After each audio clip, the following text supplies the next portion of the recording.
Om Namo Vasudevaya. So today is disappearance day of Bhaktisiddhanta Saraswati Thakur Maharaj. So on the Acharya's disappearance and appearance days, we celebrate those days.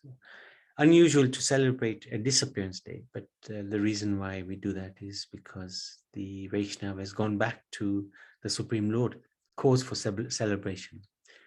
Of course, it's always not so good when a Vaishnava leaves this planet, but we're happy for the Vaishnava because he's returning back to his constitutional position. He's never left a constitutional position because he's come here to save souls like us. But he's returning back to Krishna Leela, which is a joy, a festival of joy. So today is Bhaktisiddhanta Saraswati Thakur. Who is he? He's the spiritual master of Srila Prabhupada. So we've got a few bits of details of his life that we can share. During the time of Bhaktivinoda Thakur was the father of Bhaktisiddhanta Saraswati. So during his father's stay on this planet, this pure religion of Vaishnavism taught by Mahaprabhu was basically lost, and it had degraded into Sahajism, which is basically some sort of sentimentalism of following religious practice, where the follower takes on the role of Krishna, if you like, and tries to enjoy, and it always becomes perverted because the mood of the follower is not to follow but to exploit. And Bhaktivinoda Thakur was sad to see this, and he wanted to actually put forward the actual teachings of Chaitanya Mahaprabhu. So he wrote many books in Bengali, Sanskrit, English about Chaitanya Mahaprabhu and his mission. He traveled to many parts of Bharat, preaching, giving lectures, and practically single-handedly, he revived the pure movement of the holy name, congregational chanting of the holy name of the Lord. And he presented the glories of Chaitanya Mahaprabhu to all learned men of the world. So Bhaktisiddhanta Thakur is very important in the tradition. So, however, the preaching of the Nam Sankirtan, the chanting of the holy names, could go on nicely even after the Thakur left. He prayed to Chaitanya Mahaprabhu to send him a successor so that it can be carried forward into the next generation.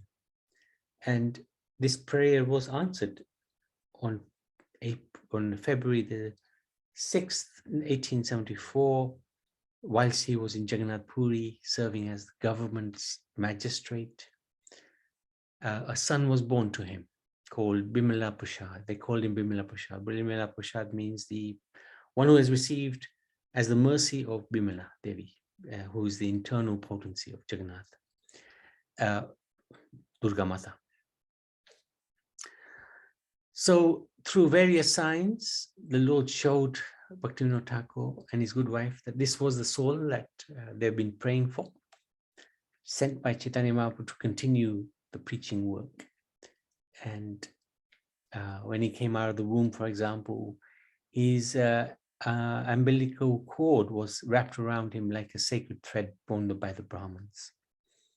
6 months later, at the Jagannath Puri Rath Yatra festival, the cart stopped in front of Bhaktivinoda Thakur's house, and it didn't move, not for quite a long time, until the wife of Bhaktivinoda Thakur and was able to go onto the cart for the darshans of the Lord, and she placed the Lord at the feet of Jagannath deity.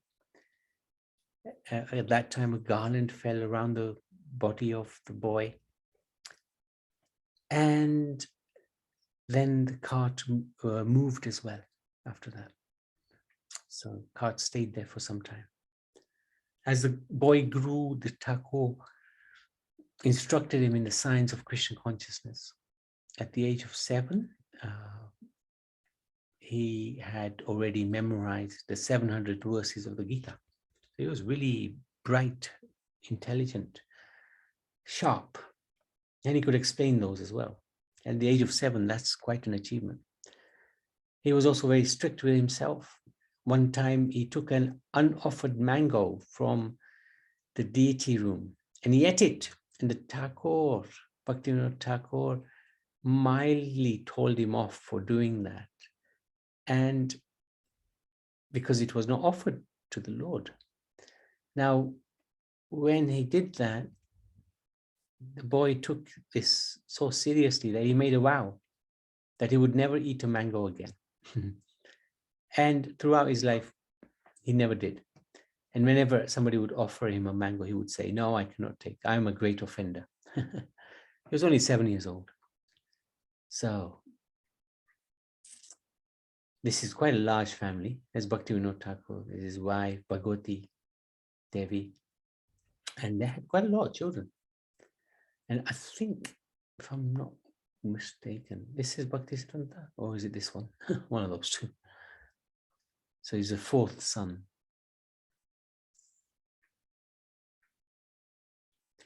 At the age of 10, he attended a missionary school. He was initiated, given the first Harinam initiation into the Hare Krishna mantra, and given a Nashinga mantra to chant as well. And in school, he was very dynamic. He invented a phonetic alphabet called Bikranti. He also attended special Sanskrit classes. He was lifelong celibate, and that enabled him to remember whatever he read. Even 50 years on, he would remember it. In 1888, when he was 15, he was awarded Sri Siddhanta Saraswati because he was quite proficient in his understanding of astrology. So very interesting. And at some point, he also adopted the name Sri Vrishabhanu Bhanavi Deity Daita Das, the servant of the lover of Srimati Radharani. The daughter of King Vrishabhanu. So this is Bimal Prasad as a student in the early 1890s. In 1892, he entered the Sanskrit College in Calcutta. So he became expert in Sanskrit grammar, Vedanta Shastra, different types of philosophy. He also would read around his subjects into mathematics. He was quite clued up on astrology. And he was into debating philosophy and theology.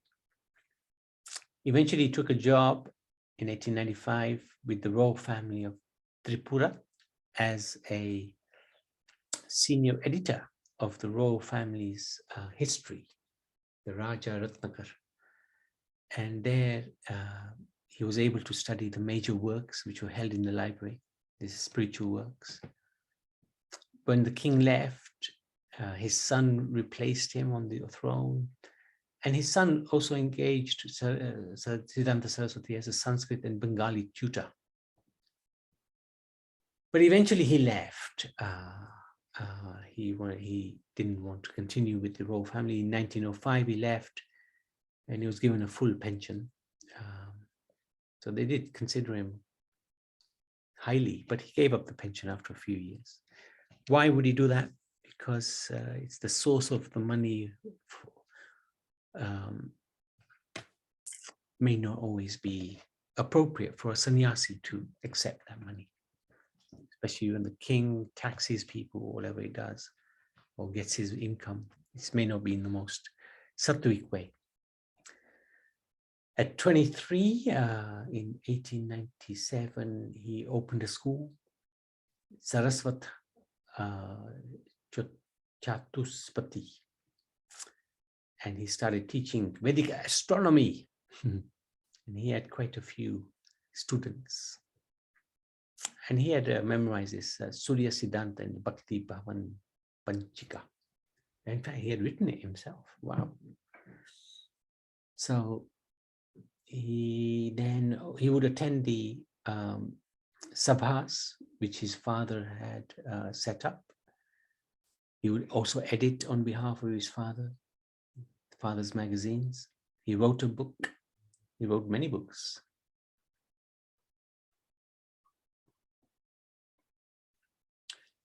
And then in 1901, Bhaktivinoda Thakur asked him to take the Diksha into the Gayatri Mantra from Gokishore Das Babaji, who was a very renowned saint. At that time, he was one of the highest saints around. And Gokishore Das was also very humble. He wouldn't accept any disciples. He himself was actually illiterate, couldn't even write. So when Siddhanta Saraswati would approach him, he would avoid the subject. Or he would say to him, yes, okay, I will ask Chaitanya Mahaprabhu when I see him next. And Siddhanta Saraswati would go back to him and say to him, has your Prabhu said anything about the initiation? Oh, I will ask him next time. So in this way, he kept making excuses. Eventually, Siddhanta Saraswati went back to his father, said what's been happening. And but Bhaktivinoda Thakur wouldn't accept the reason. He kept saying to Siddhanta Saraswati, go back. And the same news would come back. And then finally he put his foot down. The father said to the son, you better take initiation from Gokishore Das Babaji, otherwise your life is useless and you can't live here anymore. So then Siddhanta Saraswati went off with determination. He met Gokishore Das Babaji on a bridge on the road, told him if he didn't give initiation, he would kill himself. So, and he said to him, my father has told me that human life is worthless without a spiritual master. So if you refuse to accept me as your disciple, I must kill myself. Upon hearing that, seeing the young man's sincerity of purpose, the Babaji accepted him as his only disciple, adding Bhakti to his name, Bhaktisiddhanta Saraswati. So then that's what it was known as. And he traveled widely, actually, with Bhaktivinoda Thakur. They would go on preaching tours.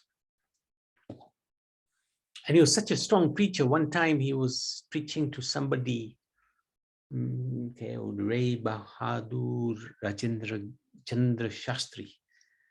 He was so strong in his preaching, he defeated his opponent that the professor passed urine in the assembly out of shock.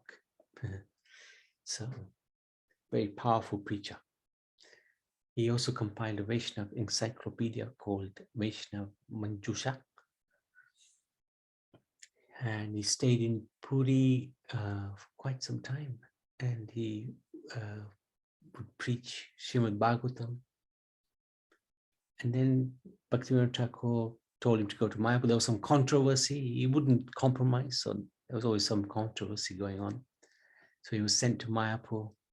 And then later on, he traveled in West Bengal quite widely, preaching, lecturing, went to the south, went many places. And he also took a vow of chanting 1 billion names of Krishna in Mayapur. I think it took him 10 years to chant 1 billion names. It's quite a vow.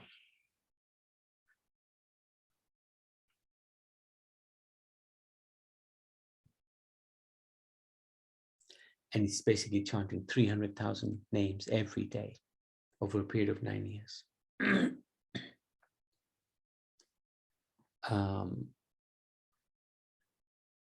There was always a controversy. Who's higher, the Brahman or the Vaishnava? The Brahman who's born a Brahman, or Vaishnava who may be born in a different caste but becomes a worshipper of Vishnu? Who is higher? That was always a controversy, sometimes still is in Bharat. And the philosophy clearly explains that a Vaishnava is always higher than a Brahman. Why? Because he's a worshipper of Vishnu. Brahman may not be. In 1913, he established a Bhagavad press. He liked to print books. And he would tell Prabhupada on many occasions, print books. If you ever get money, print books. At one point he said, I wish I could dismantle all the marble in the Calcutta. They had a huge, very opulent temple in Calcutta. What's his name? I can't remember now. But he said, I wish I could just dismantle the temple, take all the marble, sell it and print books. Altogether, he wrote or edited, published 61 works and 8 different journals. Sometimes people would ask him, how can you produce so many journals every single month? And he said to them, every day there should be a newspaper. Every second there should be a newspaper about the Lord's pastimes. Such unlimited pastimes. So he made special studies of the Vaishnava literature of South India, Bharat. Was first to introduce the Bengali translation of the works of Madhvacharya, of the Madhvacharya Sampradaya. He also stressed the importance of publishing and distributing Vaishnava literature as a means of educating the mass of ignorant humanity in order to facilitate the printing of books and journals. He established 4 presses. That's really quite incredible. In Calcutta, Mayapur, Krishnanagar, and Kathak. So 4 different printing presses. It's really a great achievement. He called these presses the big bandanga, clay drums used for large congregational singing groups, because the sound that they would produce would be heard all over Bharat. In 1914, on disappearance of Bhaktivinoda Thakur from this world, he continued the task of Chaitanya Mahaprabhu's mission. He took over the journal of Bhaktivinoda Thakur, his father's journal, Sajjana Toshani. And then he converted that into English fortnightly magazine called The Harmonist. And but Gokishore Das Babaji also left shortly after Bhaktivinoda Thakur. And there was quite a controversy when he left, because he had instructed, drag my body all over Mayapur. And Bhaktisiddhanta Saraswati challenged the people. That was his humility. Don't touch his body. If anybody has had illicit relations with any woman in the last 1 year, he reduced it 6 months, he reduced it to even 3 days. Nobody came forward.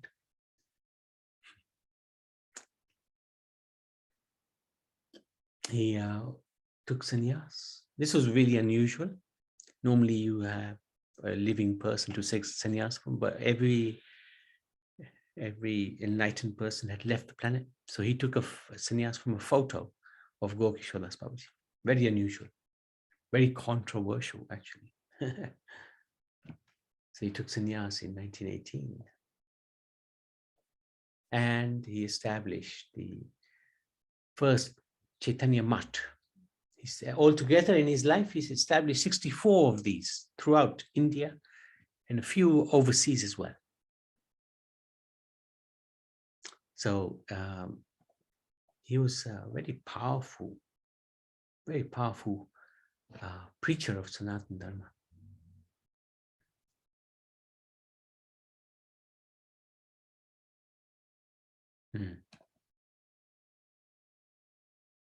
And in many of these maths, they had deities worshipped in line with Sanatana Goswami's Sri Hari Bhaktivilas. So we often go to the Gaudiya Math temples. In Mayapur they have, in Jagannath Puri they have as well.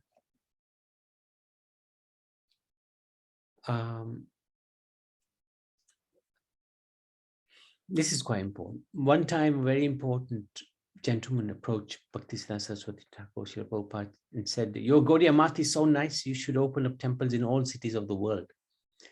And Srila Bhaktisiddhanta Saraswati replied, my real business is to establish temples in everyone's heart. What's the use of temples if they don't change people's hearts, right? He was such a powerful and bold preacher. He became known as the Lion Guru. Sometimes they would come across these Mayavadi sannyasis who would preach that you can become God. He would physically grab them and shake them while verbally chastising them. This is his mood. Thereafter, when any Mayavadi sannyasi would come, see him coming, they would flee in fear of him. So one time a impersonalist Vedanta society asked him to come and debate, but he could not use the Bhagavatam as scripture reference. So he agreed anyway. Then after a short time, they said to him, you can't speak on the Mahabharata, Ramayana or Puranas as well. He agreed to that as well. Then they called him again. They said, you cannot use as evidence any of the Vedas or Upanishads or Smriti texts, but could only speak from the Vedanta Sutra. So he agreed to that. They called him up and said that he could not come at all. So he was such a strong preacher. And in 10 years, these 10 years, 1919 to 29, he traveled a lot around Bharat, and he established many footprints of Chaitanya Mahaprabhu in 108 places. Quite extraordinary, actually. And he traveled extensively in Bengal as well. A lot of his Gaudiya Math were established in Bengal, Bihar, Orissa. In Vrindavan as well. He was, in 1922, he visited Vrindavan and he did the Brajamandal Parikram with hundreds of his disciples and gave lectures in all the major temples. And in 1922, something extraordinary happened, which completely changed the course of this personality's life, and it changes the course of our lives as well. He met, Abhay Charan met him. He was taken there by a close friend, Narendranath Mulik, who said to Abhay, there's a very nice guru, let's hear him. But Abhay was a little reluctant because he's had experiences of different gurus, wasn't too impressed by them. Anyway, he was convinced, and they went to the ashram, to the place where Bhaktisiddhanta was preaching. And there, Prabhupada saw this studious-looking young man wearing sannyas robes, small round spectacles, and he bowed down before him on the floor.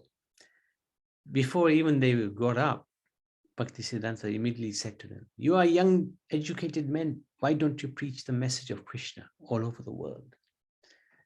Prabhupada was he couldn't even believe what he heard. They hadn't even exchanged any words yet. This sadhu was telling him what they should do. So he asked him a question. Who will hear your message? As long as we are a dependent country, because India was under British rule. First, India must become independent. How can we spread our culture if we are under British rule? But Bhaktisiddhanta Saraswati replied in a quiet, deep voice, the message of Krishna cannot wait for a change in Indian politics. It is not dependent on who ruled. The teachings of Bhagavad Gita are so important, so exclusively important, it cannot wait. So this was a very impressive answer, phenomenal answer. And of course, Abhay was convinced Bhagavad Gita is in the hands of a very expert person. So at that very moment, he accepted him as his spiritual master. But he actually took initiation 11 years later, long time, in Allahabad. This is a nice painting. So then after that, there was loads of tours. They would go on establishing temples and Gaudiya Maths and so many different things. And he would be really honored wherever he went. It was almost like he would be given a state welcome in every place he went, because he was such a strong religious leader, very powerful leader.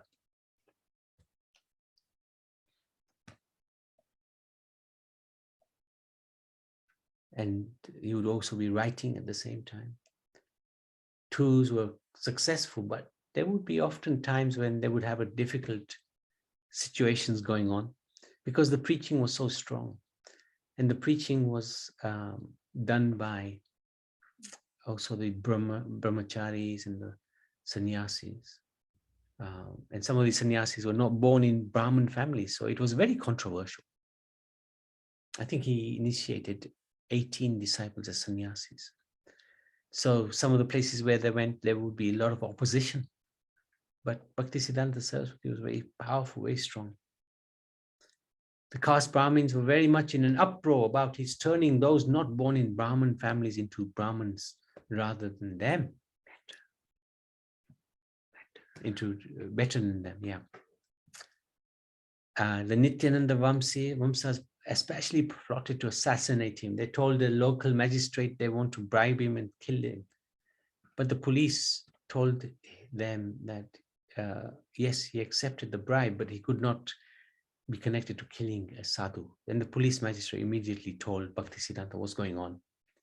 And in that way, his life was saved.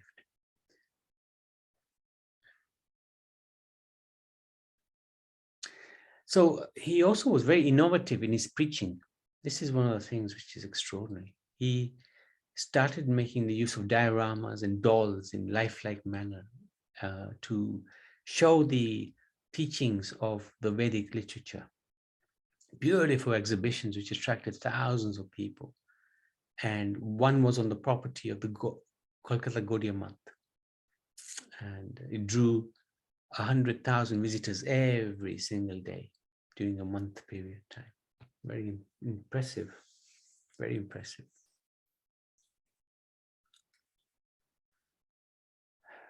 In 1933, he sent some of his sannyas disciples to England to open up a Gaudiya Math, to spread Krishna consciousness. But it was hard, very hard at that time. And I think this is Bon Maharaj, right? Welcomed back into India again after being away such a long time.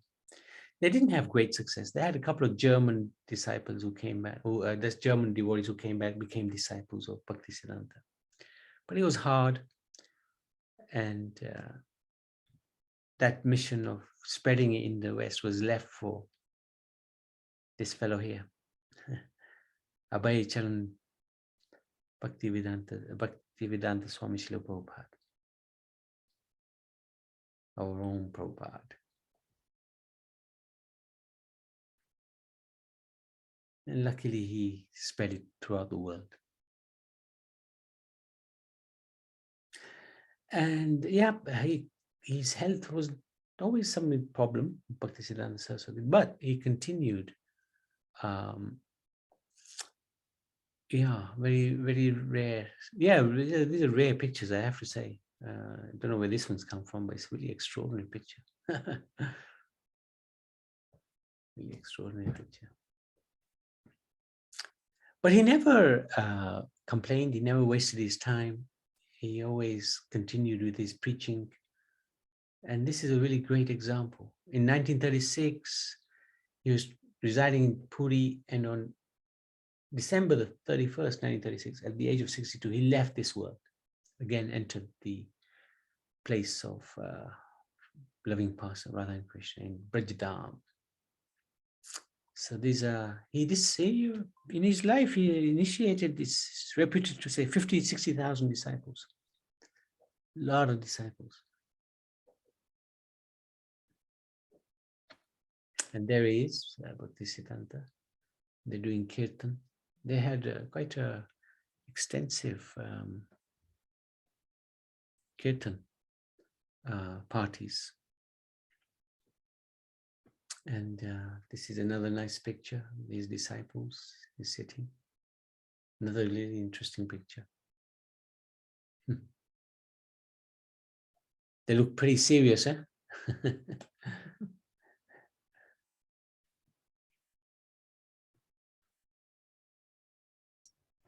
No ladies there, Prabhuji. No ladies in the picture. Yeah, I think especially at that time, he was a sannyasi, so he was quite strict. He wouldn't be alone with a lady at all in any circumstance. Sometimes the the husband and the wife would say to him, I want to have a word with you about my husband. And she would say, no, I can't talk to you alone. So, and the Gaudiya Math, generally the ladies were, there were not so many. There were few initiated devotees of Maharaj. We met one in Jagannath Puri. Remember that old lady when we first went to Puri? She was doing garlands. But he didn't have many ladies. I think it was mainly a male-driven, because they were into preaching and quite a lot into preaching. As opposed to, even now, I think, if you go to a Gaudiya temple in India, even ISKCON temples, there's no ladies who do pujari work. It's all the men. It's just the culture and the tradition. And probably is the mutt means same as a temple? Yeah. Gaudiya Math, yeah. Math means the temple. But I think in Gujarat or somewhere, it means the mutt means where the saints live, the sadhus live. Just a single place, which is called a mutt, where they all live together. Right. Yeah, I think that would also fit into that, because he established, most of the people, most of the followers would live as brahmacharis or sannyasis, like that. They were grihasthas, but mainly they were living together in the temple and doing their seva. A little bit like the early days of Prabhupada, where everybody was in the temple, and it was very rare for people in the movement to be living outside of the temple.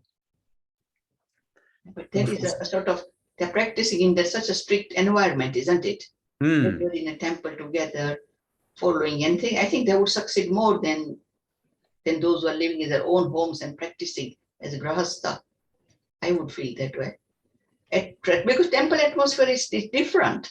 It's so secret, everybody's doing the same thing, spiritual activities, and with the one mission. But if you are grahastha working from home, even though you are a sort of follower of Prabhupada, but still, I think living from home is different, because you are diverted away from the material things that you associate with your house.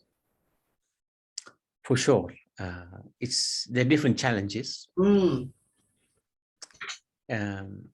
the temple, sometimes the atmosphere is definitely very spiritual, but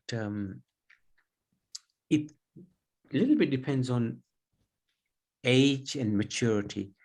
Because if you're young and you've joined and you know nothing but the temple, at some point, if you get married, you can't live in the temple anymore. No.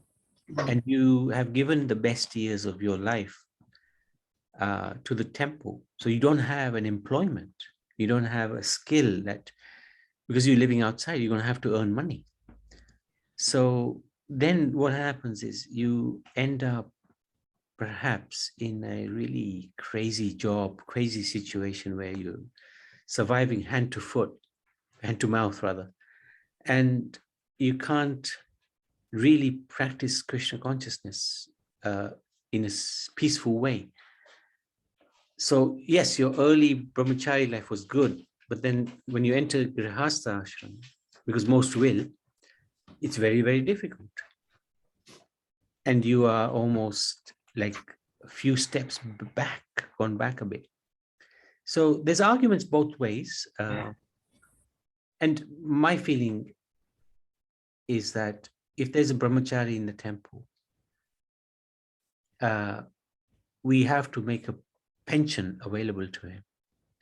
Even he might be young, it doesn't matter, but we should provide for, because he's giving the best years of his life for no income, no earnings, right? He gives everything back to the temple.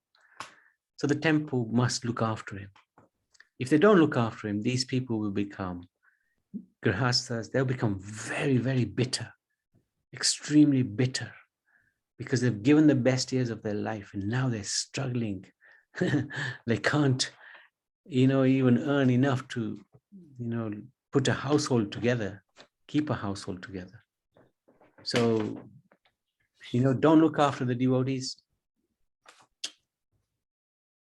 it leaves such a sour taste in everybody's mouth. So did our Srila Prabhupada, did he draw up any sort of like a how to transfer from brahmachari to grahastha life and some sort of guidelines? He never did, in the sense that this varnashram system, he said that's the one thing that I have not completed. And he almost left that to the GBC to sort of take it forward. But it's very hard. I'm sure it is. Very, very hard. Yeah. But yeah, but you're right. You know, the atmosphere in the temple is, you know, when you go to the holy dhams and you live in the temple, when you Mangalati is, you know, it's literally just 20 feet away or something. It's different. You're in a different world. But when we only go for like a little while. Yes, exactly. They're only there for a short time. For a short time, yeah. But somehow, yeah, it's a challenging balance to, you know, like we have to look after the young guys. If we don't, they'll turn into, you know, they'll struggle. They'll have challenges which are so hard, and they'll blame the temple. Ultimately, they'll blame somebody else. Ultimately, they were not looked after. And I think my personal opinion is that we should make a provision. Everything that's collected by them, keep a portion of it for them. You don't have to give it to them. Just put it in a separate bank account. In the future, they get married. They've got a pot of money which will help them establish a household. You know, that will go such a long way to bring about so much love, you know, between the devotees and the management of the temple. But, you know, nowadays, everybody struggles even to pay any bills. But I think that's just an excuse. If we didn't have so much extravagance, you know, we could afford everything. So, anyway, my 2-penny bit. He used to also engage with like the governors, and they were never necessarily against the British. They would preach to the British, even during the time when Britain was ruling India. I don't remember who this is. Do you remember who this is? Yeah, I think this is one of his main disciples, actually. Governor of Bengal, John Anderson, with Bhaktisiddhanta. He would even say, if we can even serve meat in the, you know, maybe not in the temple, but, you know, to these people, just to bring them in to the temple. For preaching purposes, it was okay. I don't know if they ever did it. But he was very, you know, flexible that for preaching Krishna's name, you can do anything. This is one of his tapasyas. He used to do a lot of tapasya. And his legacy, 64 months, 60,000 disciples, loads of instructions. His innovations, he did a lot of innovation. He changed things around. This is a Shiksha Parampara, not a Diksha Parampara necessarily. He gave Brahmin initiation to non-Brahmins. That was really controversial. He used everything in the service of the Lord. He sent devotees overseas. Sending devotees overseas was a no-no. Anybody who goes out is a demon. But he would send them out for the sake of preaching. He made sannyasis. Very unusual. Yes. What is it? Can you explain a bit on Siksha Parampara? Oh, yeah. Because... more on teachings, is it? Yeah, that's it. Yeah. Diksha is where you have the physical presence of the guru giving you Diksha. But Shiksha is a little bit more, what's the word? Flexible. I can't remember. I can't get the exact word to describe it. But for example, Bhakti Vinod Thakur's actual guru is somebody else. I think it's Bipin Bihari Goswami. But according to our parampara, we've put Jagannath Das Babaji as his guru. And he's his Shiksha guru. Shiksha means he accepted the instructions of Jagannath Das Babaji. And similarly, Gokishore Das Babaji, his guru was not Bhaktivinoda Thakur, but he accepted the instructions of Bhaktivinoda. So he's a Shiksha disciple of Bhaktivinoda Thakur. So that's where this is how what Bhaktisiddhanta Saraswati, he laid down this principle that is based on Shiksha, not on Diksha necessarily. And that's very controversial, extremely controversial. But it seems to work. It would work. I think the Siksha, I would go for Siksha Parampara, following the instructions. And I don't know much about Parampara anyway, Diksha and Siksha, but Diksha is basically where you've got the physical presence of the guru giving disciple Diksha. And it goes all the way down. But the problem with that is, you're back to the caste Brahmin philosophy. If you have not taken Diksha from this guru, you cannot represent that, you cannot come into this movement. That can't work, because it's the same as the Brahmin saying to the Shudras who are as qualified as Brahmin, that you cannot become a Brahmin unless you are born as a Brahmin. So in the same way, you cannot be in this parampara unless you have taken Diksha. See, that is what he stopped. That philosophy he stopped, just like he stopped the this point about giving Brahmin initiation to non-Brahmins. So he sort of ties in with what he's doing, but it is highly controversial. Highly controversial. Haribol? Yes. Sorry, I lost the thought of comment I want to make. Yeah, it's like in present day and age, people are looking for gurus, and in the preaching, we encourage, okay, if you don't find a guru, it's best to have a Shiksha guru, as Prabhupada Shiksha guru, at least read their books and maybe get mature in your Sanskriti, and then the guru will appear. Yeah. Is that right comment? Thank you. Yes, right comment. There are many devotees who also say that Prabhupada is the only guru. Yeah. He's the only guru, because he didn't appoint any successor. Yeah. And unfortunately, what happened after Prabhupada left, the movement was hijacked, Yeah, and that's what makes me sometimes feel that Prabhupada didn't appoint one single person, and because of the GBC, whatever happened, it has disheartened me personally, and I sometimes feel, whatever is happening, maybe is happening for the reason. But so many times I've been told that, just fix your mind on Prabhupada.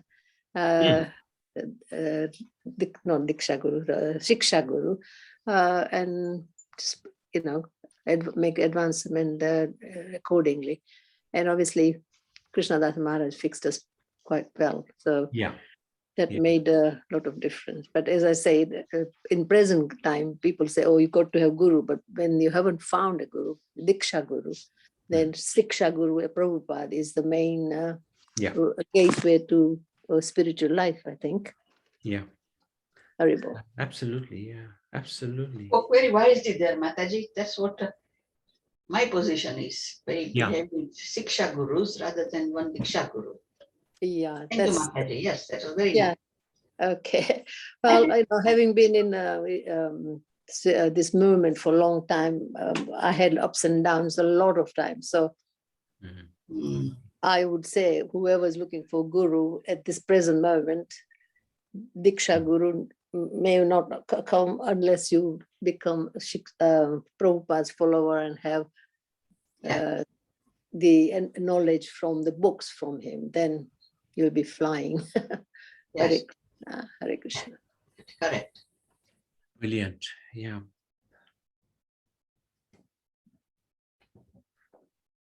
Okay, let's. So this he was probably one of the first gurus who used everything for the service of the Lord. Like the cars, he would also wear, like suits, sort of suits, yes, sewn clothes, which is very unusual.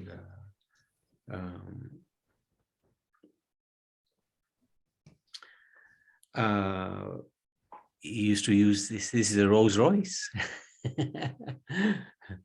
How many sannyasis ride in a Rolls Royce in 1930? He really was. He used everything in the service of the Lord. Yeah, because it was like the British Raj, so he would say we have to blend in, so live like they are living here. Yeah, I think that would be the only option. Yeah. Part of their life, then you can mingle and get your say in it. the thing is, his mood was use everything in the service of the Lord. Don't reject anything.